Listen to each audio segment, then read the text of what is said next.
On est en train d'étudier sur le royaume de Dieu, le royaume des cieux qui est venu vers nous. Ce royaume-là est en train de se bâtir depuis 2000 ans. Depuis l'effusion du Saint-Esprit à la Pentecôte, il y a des gens qui donnent leur vie au Seigneur, qui acceptent Jésus comme leur sauveur. Ils naissent de nouveau parce qu'ils sont pardonnés, il y a un nouveau commencement avec le Seigneur, mais le Saint-Esprit rentre dans la vie des croyants, puis à partir de ce moment-là, la vie des gens commence à changer. Moi, j'ai accepté le Seigneur il y a 42 ans, puis il a changé des affaires dans ma vie. Puis on vise à devenir comment? On vise à devenir comme Jésus, dans tous ses aspects. Lui, Jésus, là, c'est celui qui est parfait. Il a commis aucun péché. Il a vécu pleinement selon la volonté de son Père. Il est venu pour accomplir la loi, même la loi de Moïse. Il l'a accompli. Il a tout mis en pratique ce qui devait être mis en pratique. C'est fort. Puis là, il nous demande d'être comme lui, d'être des gens sans péché. C'est le but. Mais pour cela, il faut se laisser travailler par le Saint-Esprit. Faut étudier la parole, parce que c'est là qu'on a vu tantôt le renouvellement de l'intelligence. Là, ça se fait quand on apprend des choses sur la parole de Dieu. Des choses de Dieu, ses promesses, puis aussi on comprend les mécanismes, comment ça marche. Quand on est lié, comment est-ce qu'on fait pour s'en sortir, tout ça, c'est des choses que le Saint-Esprit nous montre. On a besoin d'apprendre si on veut marcher dans la sainteté. Là, on est en train de regarder depuis quelques semaines des choses que le Saint-Esprit veut produire en chacun de nous. C'est pas nécessairement naturel, c'est pas des choses qui étaient là avant de connaître Jésus, mais c'est des choses qui veut nous amener, qui veut faire en nous. Ça fait partie des choses nouvelles qu'il veut produire en nous. Aujourd'hui, on va voir que le Saint-Esprit veut développer en nous une vie enrichie. Quand que je parle enrichi, on parle de richesse. Une vie enrichie présentement dans son royaume, puis aussi enrichie dans l'éternité. Parce que, pour ceux qui ne savent pas, on est dans notre temps terrestre, là, c'est le temps d'en mettre de côté pour notre fonds de pension. Je parle pas du fonds de pension à 65 ans. Je parle du fonds de pension éternel. Tout ce qu'on fait présentement pour obéir au Seigneur, pour servir le Seigneur, on porte du fruit pour le Seigneur, mais on se ramasse un trésor dans les cieux. C'est celui-là qui est le plus important comme trésor. C'est ce qu'on va voir aujourd'hui. Il veut nous enrichir. Dans cette vie, il va pourvoir à tout ce qu'on a besoin, mais après, il veut pas qu'on arrive là puis être sur l'aide sociale pour l'éternité. Il veut qu'on soit dans l'abondance. Le coffre est très grand, puis il y a plein de choses qui ne périssent pas. Il n'y aura pas de rouille dans ce qu'on va avoir à l'autre bord, puis il n'y aura pas de mythe qui va venir manger nos affaires. Tout ce qu'on va avoir rendu l'autre bord, on va l'avoir puis en profiter éternellement. Jésus nous a donné une promesse extraordinaire. Il a donné ça à ses disciples dans Jean 10, le verset 10. Il nous parle comme une comparaison entre ce que le diable fait puis ce que Jésus va faire. Ce que Jésus veut faire. Jésus a dit dans Jean 10, 10, le voleur, en parlant du diable, il vient que pour dérober. Fait que le voleur vient pour voler. Dérober, ça veut dire voler. Il vole les gens. Il égorge, puis il détruit. Mais Jésus, il dit, moi, je suis venu afin que les brebis aient la vie et qu'elle soit dans l'abondance. Comment est-ce qu'il y en a de personnes qui veulent avoir la vie? On est déjà des vivants physiquement. Jésus parlait pas de la vie physique, il parlait de la vie éternelle. Jésus est venu pour nous donner la vie éternelle, une vie sans fin. Dans sa présence, une vie de paix, de joie, d'amour. On va continuer à vivre une histoire, puis on va être là, puis on va faire des affaires, puis on va être heureux d'être là. Il y aura plus de souffrance, plus de maladie, plus de larmes, plus de deuil, il y a plus de mort. Quand on va être là, c'est une vie sans fin. Une histoire sans fin.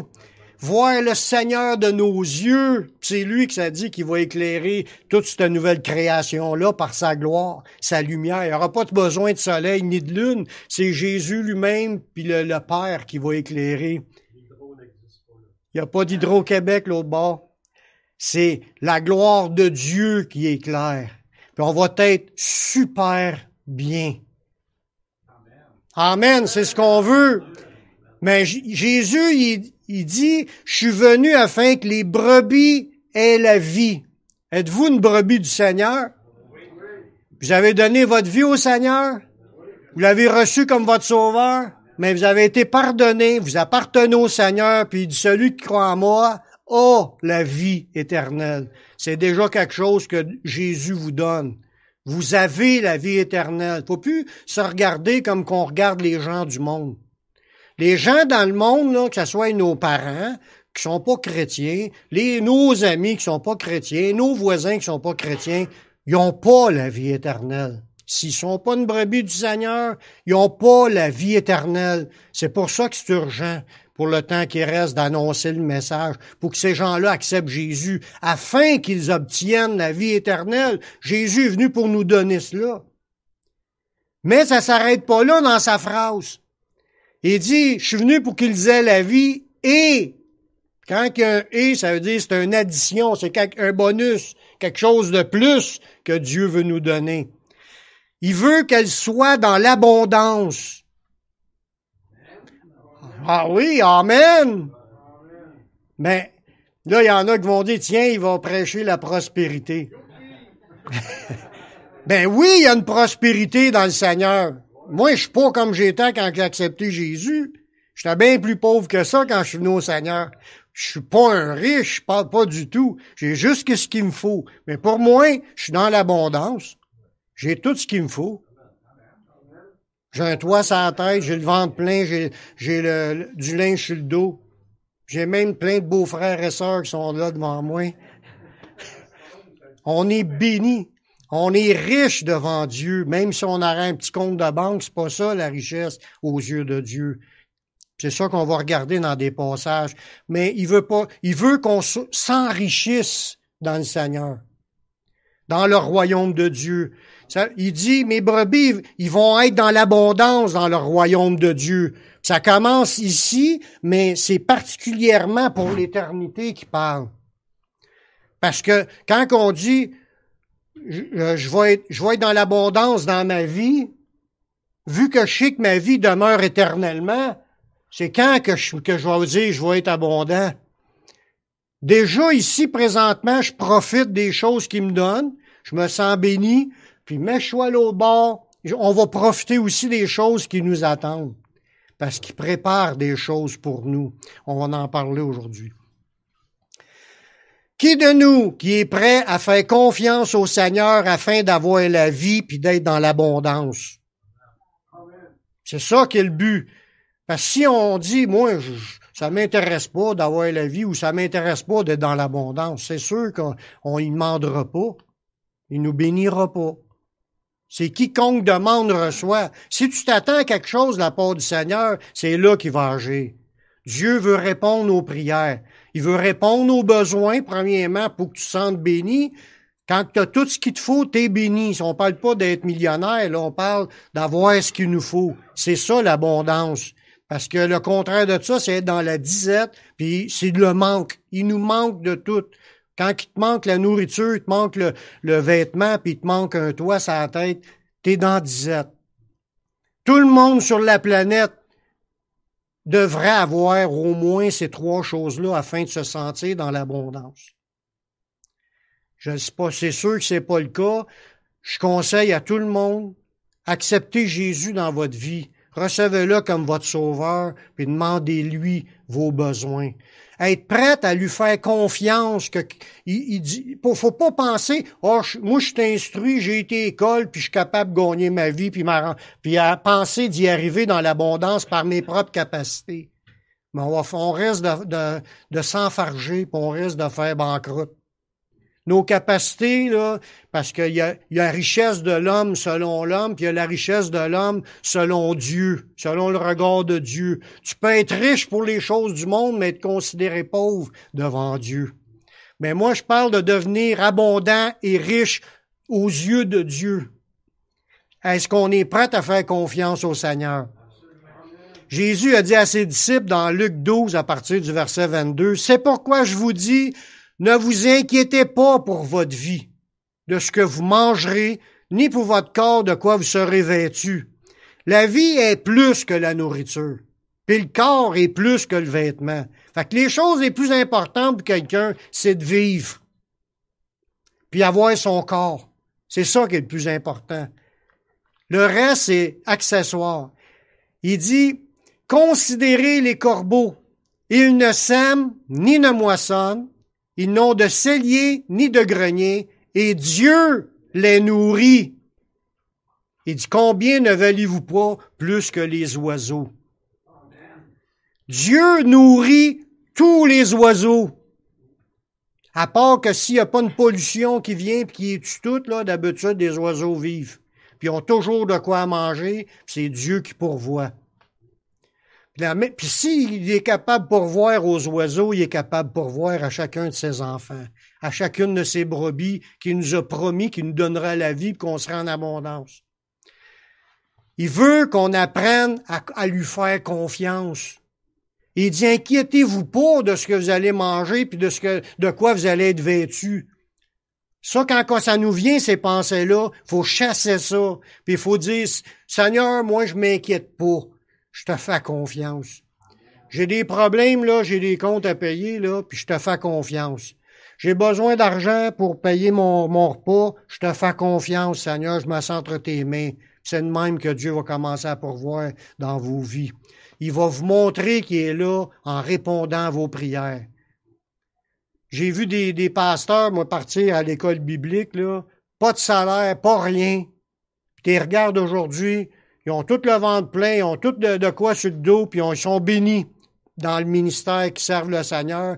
Ils n'ont pas manqué de rien, même s'il n'y avait pas de salaire, il n'y avait rien, ils sont partis à l'école biblique, puis ils ont passé 3 ans de temps à étudier, puis Dieu a toujours pourvu à tout. J'en connais. Il y en a d'autres qui sont partis par la foi, s'en aller au Mexique, puis ont servi le Seigneur au Mexique ou dans un autre pays du monde, puis Dieu a toujours pourvu, même si on n'avait pas de revenus. Je l'ai vécu, quand je parle du Mexique, c'est moi qui y ai été, puis j'en connais d'autres qui ont été, puis Dieu, il met tout devant nous autres. C'est lui qui rouvre les portes, juste pour nous montrer qu'il est fidèle. Est-ce que quelqu'un a un doute sur la fidélité de Dieu? Si Dieu, il dit qu'il nourrit les oiseaux, il va-tu nous nourrir? Puis si t'es nourri, t'es l'homme le plus comblé de la planète. Il y en a qui n'ont pas de nourriture. Merci Seigneur. Ça dépend toujours comment est-ce qu'on focus devant Dieu. On va le voir dans d'autres versets. Jésus veut nous aligner dans le chemin qui nous rendra dans l'abondance. C'est ça l'œuvre du Saint-Esprit qui veut nous conduire. Le Saint-Esprit veut nous apprendre à ce qu'on dépende de lui, puis qu'on s'attende sur lui, puis qu'on reçoive de sa part. Il veut nous conduire dans le chemin de l'abondance. Puis ce chemin de l'abondance-là, mais c'est de chercher son royaume en premier. On parle du royaume de Dieu. On va le voir dans Luc 12, le verset 29, à partir de 29, il dit, « Ne cherchez pas ce que vous mangerez puis ce que vous boirez, et ne soyez pas inquiets, car toutes ces choses, ce sont les païens du monde qui les recherchent. Votre Père sait que vous en avez besoin. Cherchez plutôt le royaume de Dieu, puis toutes ces choses-là vous seront données par-dessus. » Quand on parle d'être enligné, là, quand on parle d'être enligné dans le chemin de l'abondance, mais il nous montre le chemin, c'est serre dans le royaume. Cherche le royaume et sa justice. Marche pour faire avancer le royaume de Dieu. Focus pour les choses de Dieu. Dieu, il le sait que ça nous prend de quoi manger. C'est lui qui nous a créé notre estomac. puis il nous a créé des dents, puis il nous a créé tout, ça prenait pour chiquer, puis digérer. Il sait que ça en prend du stock qui rentre là-dedans. Il dit, casse-toi pas la tête, cherche pas les choses du monde, qu'est-ce qu'on va manger? Ça, c'est les gens qui ont pas de Dieu. Les gens dans le monde, les païens, ceux qui ont pas de foi, qui pensent comme cela, à rechercher à manger. Il dit, cherche le royaume. Fais passer Dieu en premier. Puis tu vas voir comment Dieu va pourvoir. Parce que Dieu, il est fidèle. Tiens, amen là-dessus. Il dit, Dieu sait, votre Père sait que vous en avez besoin. C'est pas un extra à manger, c'est un besoin. C'est quelque chose qu'on a besoin tous les jours, manger. Puis il sait, il cherche le royaume, puis toutes ces choses-là vous seront données. Vous allez voir des miracles dans votre vie. Vous allez voir la puissance de Dieu à l'œuvre. On va apprendre à faire confiance à Dieu, puis à plus se casser la tête. Il y a beaucoup de problèmes dans la vie des gens, c'est dû à cause de se casser la tête, des inquiétudes. Ils s'inquiètent, puis ils sont pas sûrs, puis ils ont des peurs, puis ils pensent que ça arrivera pas. Puis même pour des chrétiens, on donne notre vie au Seigneur, mais on n'a pas encore réalisé là que c'est le Créateur qui tient ma vie dans ses mains, puis il a dit qu'il pourvoira, puis il me l'a promis. J'ai pas à m'inquiéter, toutes ces idées-là, faut que je chasse ça dans le nom de Jésus. Ça vient du diable, ça. C'est le diable qui fait des peurs dans le cœur des chrétiens. Des inquiétudes, des doutes, pour penser que ça arrivera pas. Dieu, il est fidèle. Dieu, qu'est-ce qu'il pourvoit? Il est capable de le faire. Il a la puissance de le faire. S'il veut, là, il a juste à dire un mot, là, puis notre frigidaire est bien plein. Il peut. C'est arrivé. Il venait d'aller à la pêche toute la nuit, les disciples. Il s'en revenait, il était quasiment rendu au bord. Au bord, il n'y a pas de poisson. Mais Jésus, il a dit, jette ton filet. Il a été rempli de 153 grands poissons. Dieu a fait tourner le banc de poissons pour qu'ils viennent quasiment jeter dans le filet. Il a juste eu besoin de le retirer. Il avait pêché toute la nuit, il n'avait rien pogné. La puissance de Dieu était à l'œuvre, puis le filet il était rempli. On veut-tu voir des filets se remplir? Achetez-vous un filet. La parole de Dieu nous parle de la vraie richesse. Moi, je pense que quand tu vois Dieu répondre à des prières, c'est de la richesse. C'est de la bénédiction, c'est d'être comblé. Mais il veut nous le montrer, des vraies richesses, mais pas dans les choses matérielles.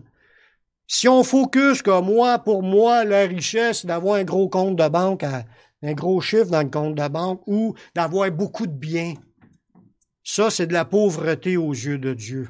C'est pas ça d'être riche pour Dieu. Dans 1 Timothée chapitre 6, le verset 6, il dit, c'est en effet une grande source de gain que la piété, mais avec le contentement. Oui, on acquiert beaucoup quand tu es une personne pieuse, une personne qui prie, tu vas acquérir beaucoup. Mais il faut que tu aies du contentement. Parce que si on est cupide, puis notre but c'est ramasser de l'argent, puis ramasser des biens, ça c'est un péché devant Dieu. Il dit de rechercher ce qui est nécessaire, mais en premier, recherche le royaume de Dieu. Investis pour le royaume de Dieu. Là, tu vas devenir riche pour Dieu, puis là, Dieu va pourvoir à tout ce que tu as besoin. Tu vas apprendre à vivre différemment, en faisant confiance que Dieu va te donner ce que tu as besoin. Tu vas voir la main de Dieu dans ta vie. Il dit, en continuant au verset 7, nous n'avons rien emporté dans le monde. Puis il est évident que nous n'en pouvons rien emporter quand on va partir. Tout ce qui est là, comme bien, que ce soit gros compte de banque, que ce soit bien matériel, on n'a rien amené quand on est venu au monde, mais ça va tout rester là quand on repart. Fait que notre vie va-t-elle être dans l'abondance dans la suite? C'est là la question. Parce que si mon focus n'est que pour les biens terrestres, quand je meurs, il me reste plus rien.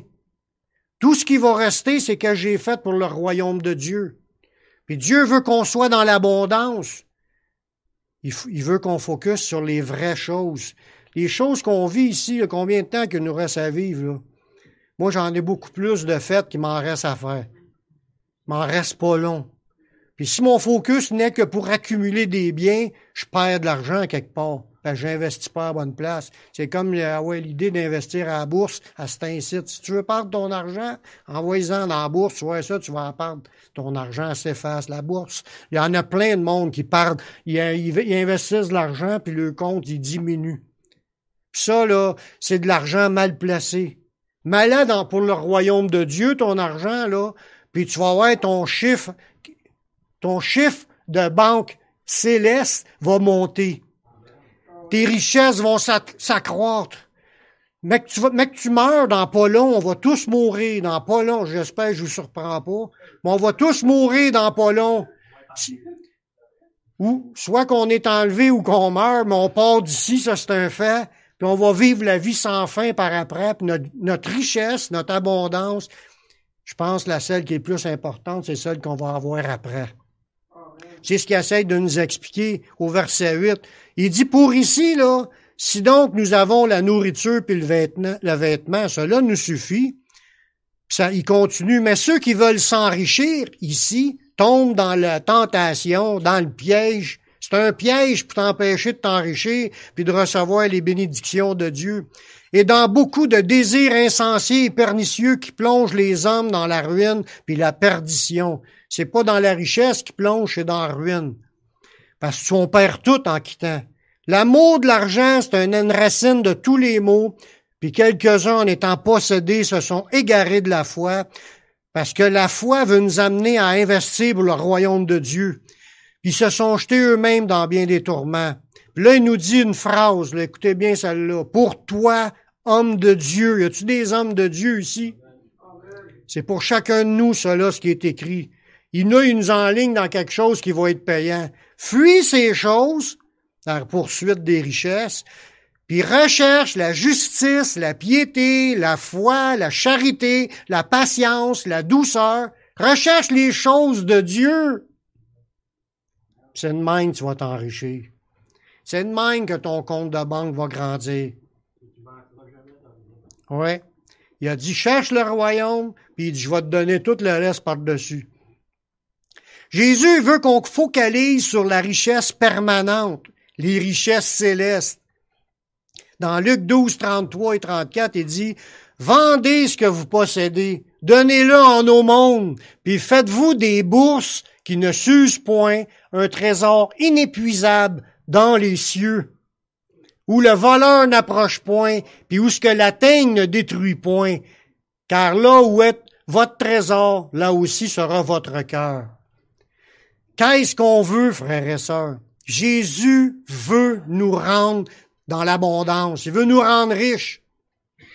Mais il ne focus pas pour la richesse d'ici. C'est de l'argent perdu. C'est pour la richesse à venir. La permanente, l'éternelle, où ce qu'il n'y a pas de valeur. Tu n'as même pas besoin de barrer ta porte l'autre bord. Il n'y aura pas de valeur et les voleurs ne pourront pas rentrer. Il y a juste ceux qui marchent dans la justice, puis dans la droiture, puis dans la sainteté, qui ont marché en Jésus, qui vont rentrer. Il dit, vends tout. Fait que ce qui est nécessaire pour la vie, c'est correct. Là, ça prend des outils, ça prend des affaires pour travailler dans nos métiers, tout ça. Je suis d'accord. Mais des fois, il y a des extras qui sont mal placés. C'est de l'argent mal placé. Si on pense en fonction de ce que le Saint-Esprit veut faire en nous, il voudrait qu'on investisse pour devenir riche pour lui. Il y a plusieurs versets qui nous parlent de donner. Puis ça, là, c'est le moyen de recevoir. Quand tu fais partie du royaume de Dieu. On est devant Dieu, là, puis on est tous devant Dieu. Dieu nous connaît parfaitement. C'est comme s'il nous aurait tricoté. Il sait vraiment tout ce qu'on pense, tout ce qu'on fait, tout ce qu'on dit, notre manière de concevoir les choses, nos buts, nos objectifs. Notre cœur, il est où? Il sait où ce qui est notre cœur. Est-tu dans les choses terrestres ou dans les choses célestes? On est-tu des gens qui ont tout abandonné pour le suivre ou on recherche que les choses matérielles? On fait-tu passer le royaume de Dieu en premier? Puis on focus-tu pour l'avancement du royaume? Dans Luc 6, 38, il dit « Donnez, puis il vous sera donné. On versera dans votre sein une bonne mesure, serrée, secouée, qui déborde, car on vous mesurera avec la mesure dont vous serez servi. » On est-tu des gens gratteux pour le royaume de Dieu ou on est des gens généreux? Faut y penser, on est encore ici, on est dans le temps de travailler encore, on est dans le temps de s'investir de plus en plus, puis c'est là que Dieu il dit, donne, puis tu vas voir ça, tu vas recevoir. Tu vas recevoir ici, mais tu vas recevoir l'autre bord aussi. Si on y croit vraiment qu'on rentre dans la vie éternelle, il n'y a rien de mieux, il y a rien de plus grand que cela, là, de savoir qu'on a la vie éternelle, puis on va vivre sans fin. Ça vaut la joie de s'investir. Faut pas dire que ça vaut la peine. C'est pas une peine là, de s'enrichir pour Dieu, pour notre éternité. C'est une joie. Ça vaut la joie de s'enrichir. Ceux qui épargnent pensant s'enrichir, ils savent pas qu'ils sont en train de s'appauvrir. Ça le dit dans la parole de Dieu, dans Proverbe au chapitre 11, verset 24. Tel qui donne libéralement devient plus riche. Puis tel qui épargne à l'excès ne fait que s'appauvrir. Ça, ce verset-là a été dit en fonction du royaume, puis en fonction de l'éternité. T'épargnes à l'excès, là, t'es en train de t'appauvrir. Puis celui qui donne libéralement, qui est lousse, qui est généreux, ben, il est en train de devenir plus riche. C'est de même que Dieu voit les choses. C'est complètement contraire à notre nature humaine. C'est pas naturel. Tu dis ça à quelqu'un qui est dans le monde, ben voyons donc, ça n'a pas de bon. Parce qu'il peut pas comprendre les choses de Dieu, parce que c'est spirituellement qu'on les juge. Faut que tu sois né de nouveau, puis tu comprennes le plan de Dieu pour réaliser où ce qu'elle est la vraie richesse. La vraie richesse, c'est qu'est-ce que tu fais pour le royaume. Le reste va être perdu quand on va quitter ce monde. C'est pour ça que si on a bien accumulé, ça va aller à qui? Quelqu'un qui va dilapider ça dans 2 semaines? C'est à quoi ça aura servi pour Dieu? À rien. Là, je parle de même, mais je me parle aussi, là. Moi, je crois à 100% à ce que je dis là. J'y crois à 100%. Dans le Seigneur, c'est les plus généreux qui s'enrichissent. Ça a de l'air fou, mais c'est une vérité spirituelle. Dans 2 Corinthiens 9:6, ça dit « Sachez-le, celui qui sème peu, moissonnera peu. Celui qui sème abondamment, moissonnera abondamment. » Dieu voit tout ce qu'on fait.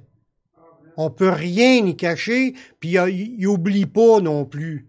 Je le répète souvent, parce que des fois on a peur, puis on pense qu'on se fait un sacrifice, on se prive de quelque chose pour donner, puis on pense que d'un coup que je perds, là, puis là on pense qu'on est en train de perdre parce qu'on le donne. On ne perd rien, on est en train de donner à Dieu. Si tu donnes aux pauvres, là, tu prêtes à Dieu, Dieu va te le remettre. Oui. Dieu veut qu'on découvre la joie qu'il y a là-dedans de donner. Si tu sèmes peu dans ta vie, là, mais tu vas moissonner peu. Dieu, dans un sens, il nous reste libre, hein? Il nous reste libre, il force pas, il t'ouvre pas de bras, tu perdras pas ton salut. Si tu as la foi en Jésus, puis tu marches avec Jésus, mais t'es gratteux quand tu donnes presque pas, ou tu te prives de rien pour donner.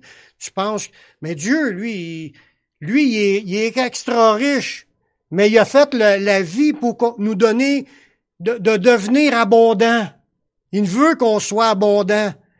Mais faut que tu rentres dans son plan pour pouvoir devenir riche. Faut y faire confiance, faut marcher par la foi. Faut croire que Dieu, c'est ce qu'il veut, qu'on soit tous des gens généreux. C'est de même qu'on va s'enrichir devant lui. Peut-être pas tout de suite, je suis d'accord. Peut-être pas tout de suite, mais on manquera de rien. Puis en plus, on va tomber riche, mais qu'on arrive l'autre bord. Parce que c'est déjà accumulé, puis il n'y a pas personne qui va vous voler ce que vous avez déjà d'investi. Mais on se moque pas de Dieu. Dieu l'établit, cette règle-là. Savez-vous qu'il y a deux choses que Dieu aime particulièrement? Dans Hébreux 13, le verset 16, ça nous dit « N'oubliez pas la bienfaisance et la libéralité, car c'est dans de tels sacrifices que Dieu prend plaisir. » Savez-vous c'est quoi de la bienfaisance? Des œuvres de bienfaisance. Mais c'est des bonnes œuvres. Que ce soit des dons de biens ou des dons en argent ou des dons de ton temps, c'est un œuvre de bienfaisance. Dieu aime la bienfaisance. Il aime ça quand on partage ce qu'on a, qu'on donne ce qu'on a, que ce soit en bien, que ce soit en argent, que ce soit en temps, qu'on soit généreux pour l'œuvre de Dieu à se donner. C'est ça qu'on disait dans les chants tantôt. Je te donne mon cœur. Il veut notre cœur, mais il veut plus que ça. Si tu lui donnes juste ton cœur, mais toute ta vie tu gardes pour toi, t'es pas encore dans le plan à 100%. Si tu veux t'enrichir, le plan c'est sois généreux. Donne de tes biens, donne de ton argent, donne de ton temps. Il aime la bienfaisance et la libéralité. La libéralité, c'est une contribution volontaire. C'est une assistance. Quand t'aides les pauvres, là, t'aides les gens, t'assistes de tes biens. Les gens, mettons, ils se retrouvent dans la rue, tu les emmènes chez vous, puis ils dorment chez vous pendant X temps. Ce que t'as, tu le mets au service des autres. C'est ça de la libéralité. Mais la bienfaisance, faire des bonnes œuvres en dons ou de faire des assistances, des contributions volontaires en argent ou en temps ou avec tes biens, tout ça, c'est dans de tels sacrifices que Dieu prend plaisir. Voulez-vous faire plaisir à Dieu? Commencez à faire profiter aux autres de ce que vous avez. En premier, à Dieu, tu dis, Seigneur, il y a déjà ce qui te revient, je te le donne, puis là, dans la semaine, là, pendant qu'on n'est pas ensemble, il y a des besoins, vous apprenez là, que quelqu'un a besoin. C'est ce qu'on veut faire. Nous autres, on garde de la nourriture ici, quelqu'un a besoin, on va lui en donner. Mais l'Église a fait des œuvres de bienfaisance. C'est pour ça qu'ils appellent ça une Église quand on reçoit notre charte. C'est un organisme de bienfaisance, une Église. C'est pour donner. Faire participer aux autres. Fait que quand vous donnez ici, dans l'Église, on achète des choses, puis on donne. Il y a des gens qui ont reçu, qui n'avaient plus rien à manger, puis ils étaient bien contents. C'est une des choses que Dieu veut qu'on fasse. Dieu prend plaisir de voir cela. Puis il y a une façon que Dieu aime nous voir donner. Autant qu'il aime nous voir donner, mais il y a juste une façon qu'il aime à nous voir donner. Dans 2 Corinthiens, chapitre 9, verset 7, « Que chacun de vous donne, comme il l'a résolu en son cœur, sans tristesse ni contrainte, car Dieu aime celui qui donne avec joie. » La tristesse puis de la contrainte quand on donne. Je te donne ça, là. Mais là. Tu pleures en donnant, ça c'est de la tristesse. Il y a vraiment quelque chose, pensez-vous que Dieu voit pas comment est-ce qu'on donne? Puis de l'autre côté, la contrainte, le pasteur pose son temps à prêcher sur faut donner, je suis obligé, il me tord le bras, là, je suis obligé de donner. Mais c'est ça, se sentir forcé de donner. Faut pas faire ça de cette façon-là, faut le faire avec joie. Bien sûr, il y a un besoin. Tout de suite, la main dans les poches, prête à dégainer, prête à donner, pour que les gens soient bénis. Puis, chaque fois, puis ça, je l'ai appris des Juifs, là, chaque fois qu'un pauvre se présente devant les Juifs, pour eux, ils se réjouissent que Dieu met devant eux une opportunité de donner. C'est l'occasion là qui a été mise là devant eux pour pouvoir donner. Puis ils en profitent. Peu importe ce que tu donnes, l'idée n'est pas la quantité, c'est que tu donnes avec joie. Tu sois heureux de donner. Puis là, quand tu vas donner, les personnes qui sont là, ils vont se sentir bénis, puis ils vont glorifier Dieu. Apprendre à donner ce que tu as décidé, parce que là, il dit, donne ce que tu as résolu. Demande au Seigneur, là, combien il faut que tu donnes, puis à quoi faut que tu donnes, puis quand. Il va tout te montrer ça. Il va te le montrer, il va te le mettre à cœur. Là, tu vas pouvoir donner, puis là, tu vas être heureux. Mais tu vas l'être avant en donnant, parce qu'il faut que tu donnes avec joie. Si tu as de la tristesse pour donner, si tu as de la misère à donner, comme je l'ai dit, c'est pas naturel. Le Saint-Esprit veut nous amener dans l'abondance, mais il faut qu'il change des choses dans nos cœurs pour qu'on soit des gens généreux. Puis quand tu vas le faire avec joie, tu vas être autant heureux, parce qu'il y a un autre verset qui dit « Il y a plus de bonheur à donner qu'à recevoir ». Ça, c'est Jésus qui a dit ça. Tu vas être heureux quand tu vas te mettre à donner. Il faut réaliser que la source de notre abondance, c'est Dieu. S'il veut Dieu, là, demain matin, tu as un job qui est 100 000 $ par année. C'est rien pour lui. Il peut faire ce qu'il veut, comme qu'il veut. Il n'est pas obligé de le faire, mais ça lui fait plaisir aussi de faire plaisir à du monde qui lui fait plaisir. Parce qu'il dit, si tu es généreux, puis tu fais de la bienfaisance puis de la libéralité, il dit, c'est de tels sacrifices que Dieu prend plaisir. Puis si Dieu prend plaisir en toi, mais ça va lui faire plaisir aussi de te le remettre. Puis en plus, qu'est-ce que tu te ramasses dans l'éternité? Faut réaliser que c'est Dieu qui est la source de toute notre abondance. Il nous donne même pour qu'on soit capable de donner. Dans 2 Corinthiens chapitre 9, les versets 10 à 11, ça dit « Celui, en parlant de Dieu, qui fournit la semence au semeur et du pain pour sa nourriture, vous fournira et vous multipliera sa semence, puis il augmentera les fruits de votre justice. Vous serez en sorte enrichis à tout égard pour toute espèce de libéralité qui, par notre moyen, feront offrir à Dieu des actions de grâce. » On voit là-dedans que c'est lui qui pourvoit, c'est Dieu. Il fournit la semence pour que tu puisses semer, puis en plus, il va te donner la nourriture que tu as besoin de manger, puis il va augmenter ton fruit de justice. C'est quoi un fruit de justice? C'est d'être une personne juste. Une personne juste, c'est quoi? Une personne qui chaque occasion, bénit les autres. Chaque occasion, tu marches dans la sainteté, mais tu es un homme qui pourvoit aux besoins des autres. Comme on voit dans l'histoire de Job, quand il parlait de lui, c'était un gars qui prenait soin des gens qui étaient pauvres. C'était un gars qui était au devant des autres, puis il aidait, puis il donnait des bonnes paroles. Puis tu le vois, c'était ça son témoignage.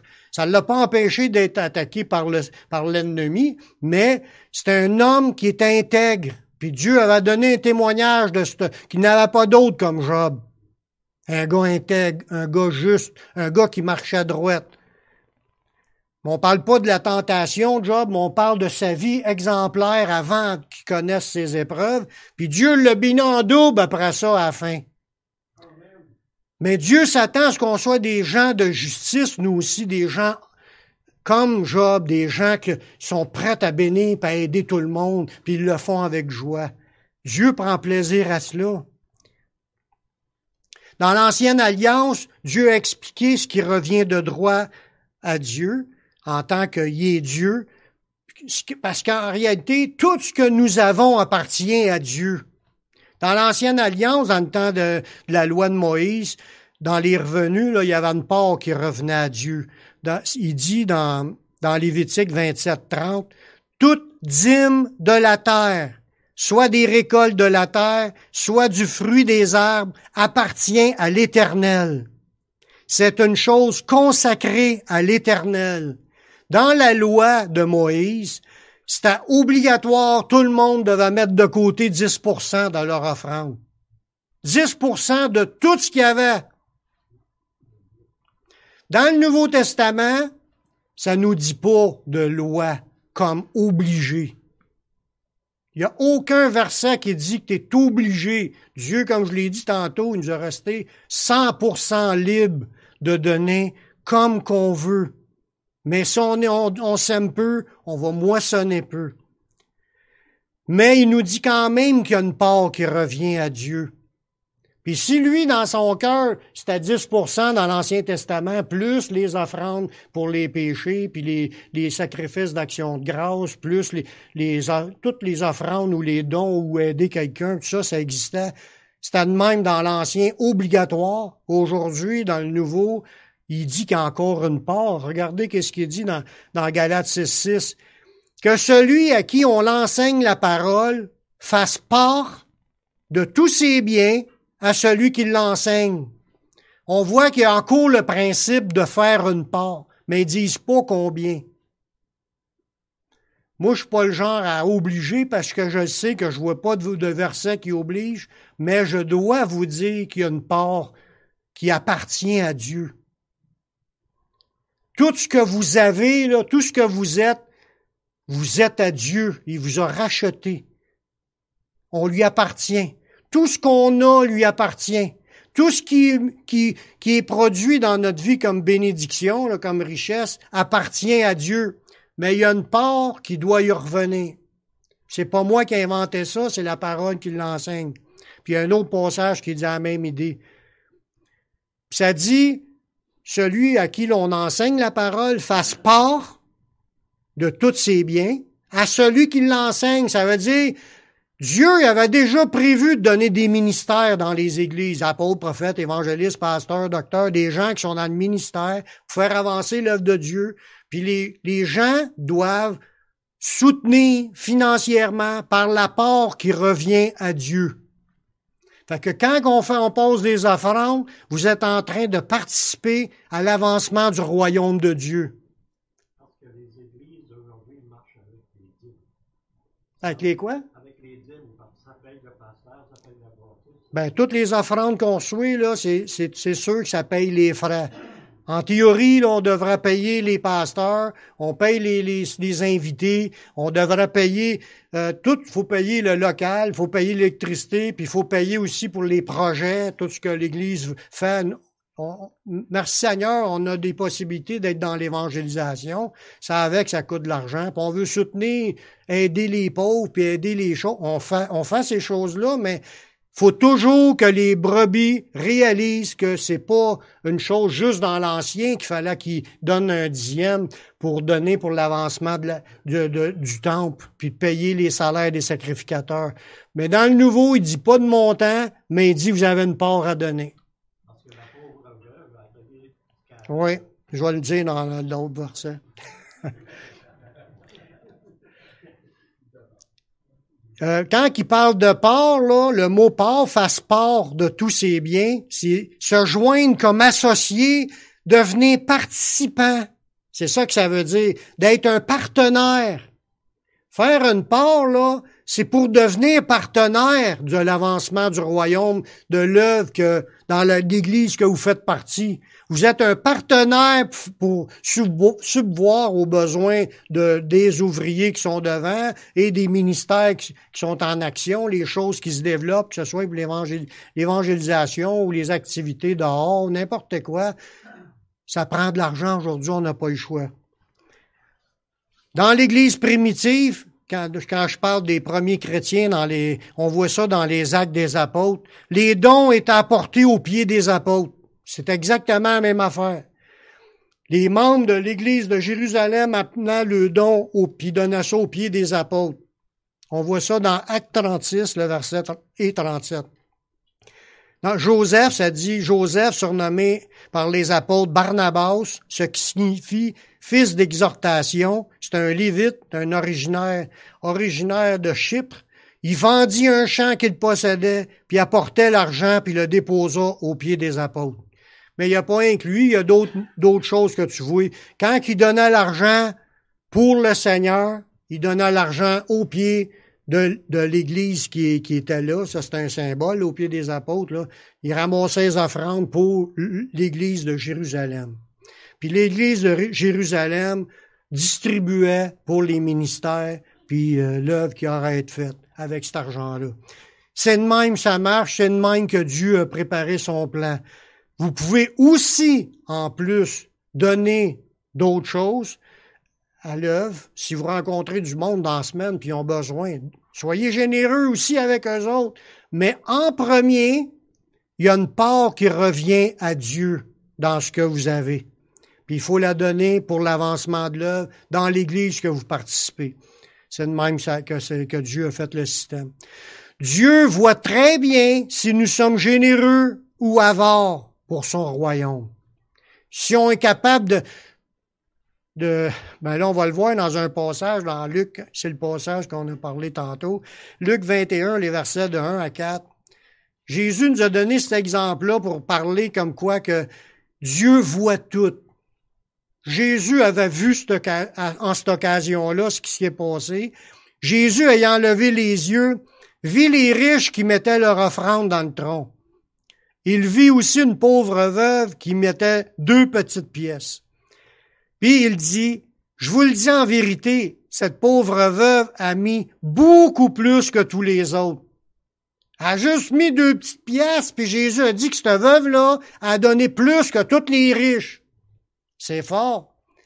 Au verset 4, il dit, car c'est de leur superflu que tous ceux-là ont mis des offrandes dans le tronc, mais elle a mis de son nécessaire tout ce qu'elle avait pour vivre. Voyez-vous, Dieu, là, il voit si ça nous coûte quelque chose quand on fait quelque chose. Il voit si on fait un effort. Si on est prêt même comme la veuve à s'y priver ce qui aurait été nécessaire pour elle. Une veuve, là, il n'y avait pas de revenus dans ce temps-là. Elle avait 2 pièces, puis elle les a données dans le tronc. C'était qu'est-ce qu'elle avait pour vivre? C'était sa nourriture de la semaine, peut-être? Elle s'est sacrifiée en faisant confiance à Dieu. Je dis pas de tout vous jeter dans la rue, puis de tout vendre. Puis, tu sais, je vous demande pas ça, mais il faut quand même réaliser, si Jésus a dit ça, c'est parce qu'il voulait qu'on prenne conscience. Comment est-ce qu'il voit les choses? D'être généreux. Puis si on donne, là, t'as beau donner 300 piastres cette semaine-là, si t'en as gagné 20 000, ça t'a pas fatigué ben, c'était le change que t'avais dans tes poches. Tu sais, ça t'a pas été privé sur rien. Moi, ça me dérange pas du tout ce que vous donnez. Mais je dois vous dire ce que Jésus dit dans sa parole. Lui, il va évaluer vos récompenses dans l'éternité face à comment est-ce que vous vous engagez dans vos dons. Être fidèle, c'est ça qui est important. Il faut apprendre à être fidèle avec les richesses qui appartiennent à Dieu et à son royaume. Il y en a qui deviennent extrêmement riches, sont millionnaires, là, puis là, ils profitent de leur affaire. Correct, ils profitent de leur affaire, mais faut que tu penses à Dieu. Si Dieu te rend millionnaire, c'est pour l'avancement de son œuvre, pour son royaume en premier. Bon, on est tous contents quand on parle du riche. Le riche, là, oh oui, lui qui donne, amen. Puis quand c'est le pauvre, le pauvre, lui, là, je pense que la majorité d'entre nous, on est tous pauvres. On a juste ce qu'il faut. Puis ça, on considère, si on a un paquet de dettes, on a plus de dettes que qu'est-ce qu'on a de liquidité. Quand tu donnes de quoi, là, ça coûte quelque chose. Il y a des privations. Des fois, même, il y en a que j'ai déjà vu, ils n'ont pas été manger au restaurant pour avoir de quoi donner à quelqu'un. Mais Dieu voit ça, c'est ça des privations. Puis c'est ça qui rend plus riche pour Dieu. Comme la veuve. C'est à son nécessaire, elle l'a donné, puis elle a béni Dieu. Dieu l'a vu, Jésus en parle, il en a parlé, puis on en parle encore 2000 ans plus tard. C'est un acte remarquable. Puis Dieu veut faire la même chose avec chacun de nous. Il veut faire de nous des gens remarquables, remarquablement généreux. Amen. C'est pas à moi que vous dites amen, c'est à Dieu. Soyons fidèles avec les richesses qui appartiennent à Dieu. Dans 1 Corinthiens 16, 2, ça dit que chacun de vous, le premier jour de la semaine, mette à part, encore l'idée de mettre à part chez lui ce qu'il pourra selon sa prospérité, afin qu'on n'attende pas mon arrivée pour recueillir les dons.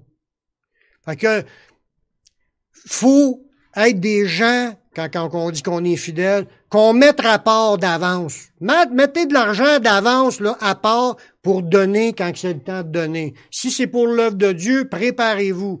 Puis si vous dites, moi je ne sais pas combien il faut donner, parce que j'ai pas dit combien, demandez-les à Dieu. Demandez à Dieu combien ce qu'il vous donne, que vous devez donner. C'est entre vous et Dieu, puis s'il vous montre quelque chose, soyez fidèles dans ce qu'il vous a demandé. Puis vous allez voir, Dieu après ça va vous le rendre. Ça fait partie de ce qui est nécessaire pour l'avancement de son royaume. Et il dit, mettre à part ce que vous pouvez selon votre prospérité, puis donnez avec joie. Amen. Prions. Seigneur, je te remercie pour ta parole qui est vraie. Je te remercie pour toutes ces révélations. On veut embarquer, Seigneur, dans ton plan. On veut devenir riche pour toi, pour ton royaume. Je le sais, Seigneur, que le temps est court. Guide-nous dans tout cela. Apprends-nous à être généreux. Que ce soit une nouvelle nature en nous, par la nouvelle nature, qu'on puisse devenir des gens libéraux puis bienséants. On veut te faire plaisir, Seigneur. On veut que ton royaume avance. Garde nos regards pour en chercher ton royaume en premier.